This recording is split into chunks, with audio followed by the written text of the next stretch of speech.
Linda, question first. Early career things that actresses do. Now, TV commercials. Now, is that something that you ever thought about doing or ever went after?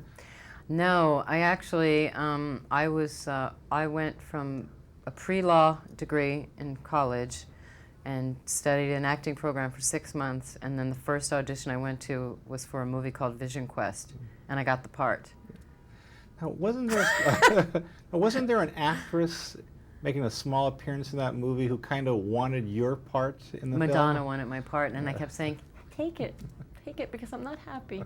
You have it. I'm terrible in it. Yeah, I was very unhappy on that film. I was scared because I didn't like it. I mean, I just thought, okay, I'll try this for a while, and you know, it wasn't what I thought it was going to be. So I kind of just disappeared. I just said, well, I don't want to do this anymore.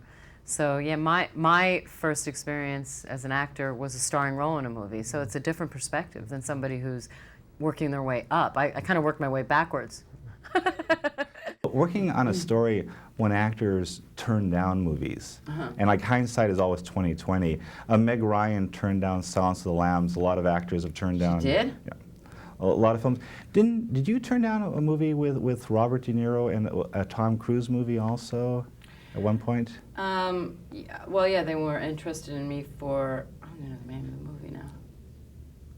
The one where they pretend they're priests. Oh, with De Demi Niro Moore. and Sean Penn. What? We're no angels. Yeah, We're No Angels, because I just didn't think the part was very good. Yeah. I don't think I was wrong about that. And I didn't think the script was very good. So. And Tom Cruise, did you ever turn down a movie Top with him? Well, why did you turn that down? Because I didn't like all the 18-year-old kids flying around killing people. It's okay if adults do it, but not the kids. And Linda, I've always been fascinated when actors fly on airplanes. Because when I fly, once in a while I get like the seatmate from hell next to me, the person goes, yap, yap, yap, yap, yap, the whole flight. So what do you do if you're on an airplane, some guy recognizes you and just won't shut up the whole flight? What do you do to get out of that situation? I have the best story for you in that regard. I was flying up to San Francisco. Dreadful flight, turbulent all the way. We're circling as you do in San Francisco.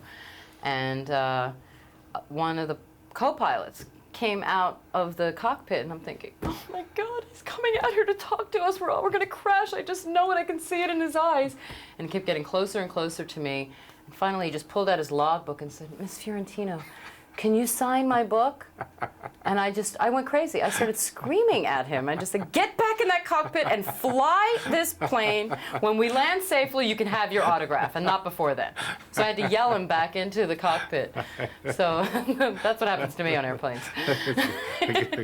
Last time we talked about how men react to you from all the different roles that you've played. Now I'm curious, kids, after Men in Black, were you surprised at the things that kids would say to you? I still am, and I love it. It's so great to go from having, you know, slobbering, middle-aged, you know, men being your fans to like little 8-year-old kids saying, you're the doctor in Men in Black. So I like that. I want to do more of that because I like children. Not that I don't like middle-aged men. I like them too. Okay, thanks. You know, I was on the set of Frasier once with Eddie the dog. And it was really interesting to see an animal or dog trainer, how they work with the hand signals. Now, cats are a little bit more uncontrollable. Absolutely. What was it like working with the feline? Well, I've had cats all my life, so I thought it would be easy, except the cat had to keep hitting a mark, and then the cat just kept trying to upstage me the whole time. It did. And I just thought, this cat's more professional than I am. This cat knows every little actor trick in the book. And so it was very difficult, and they had to shoot us separately. That cat insisted on having us close-up. That's what the problem was. He just didn't want to be in the scene with me. Well, what was the cat's trainer like? She was great. I mean, I just remember her. We thought we might keep her on, you know, to tame the actors a little bit, but she had another job to go on to. A question about the first time as an actress you received the big VIP treatment from a studio, which I imagine was probably with Vision Quest, but... No. No? Not for me. Okay. Well, do you remember the first time the studio rolled out the red carpet for you, and when you really just felt They like, haven't wow. yet. What do you mean? I don't go to many movie premieres, not even my own, really, because I'm, you know, it hasn't timed out well. I guess Men in Black was the first, like, huge, I mean, giant premiere I'd ever been to, and they had this red carpet that went around the block of like the studio, and it was like, I mean, I never saw that many people like at a movie opening. Crowds of people who'd been there all day, and just to catch a glimpse. It was strange. It was a strange way to think of movies, you know, or being on that side of it. I see that on TV all the time. So that was the first, like, in terms of like, you know, giant, because I do like smaller films, so you know, we have like little runners. We don't have carpets. We have little like string, red string they put down.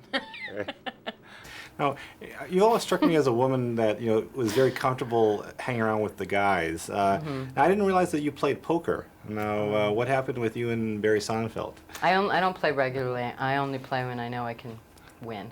And, you know, Barry's in the game. I know I'm going to go home with some cash in my pocket. and what happened exactly in that game? He came in halfway through like the night, and you know, I wasn't really winning that much. I ended up winning quite a bit, you know, aside from his money. And he dropped $500 in like a couple of hands, and I won it. So. Okay, now fascinating co-stars in the film, the senior citizens. Now, did you think right off that you'd bond with them, or what was it like when you walked into the room? I did immediately. I mean, they were my girls. That was my crew. I got along with them very well, and they all had these, you know, great war stories, you know, because they were actresses, and they'd been actresses for a long time, theater and film, and they were amazing. And the fact that they still wanted to do it fascinated me. Because I don't want to do it now. You know? So I can't imagine what I'm going to be like when I'm their age. It's like, acting? Are you kidding? I can't even get out of bed. So they were fascinating. And like that one woman, Rita, is like 92 years old. I mean, she was losing her sight, and she was such a trooper. She was amazing. I know everyone's asking you about Paul Newman and the big scene where you're trying to get some kind of a reaction from him. But I'm just curious, in movie making, you know, when you do a take, you have to do it over and over again, and you have to wait in between takes. So what are you and Paul Newman talking about when you're waiting for the camera to roll, when you're sitting on his lap? Well, he was staying in character because he's, you know, in a stroke coma induced kind of thing, and so he basically stayed that way in between takes.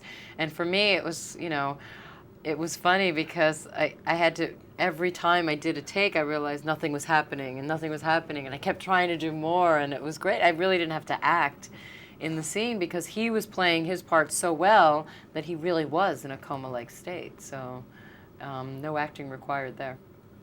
One thing I've always liked about you is you seem like really direct. You know, you'll call a spade a spade. You mean you're not going to, you know, butter things over. Has that ever scared people that you worked with, that you have been direct and speak your mind?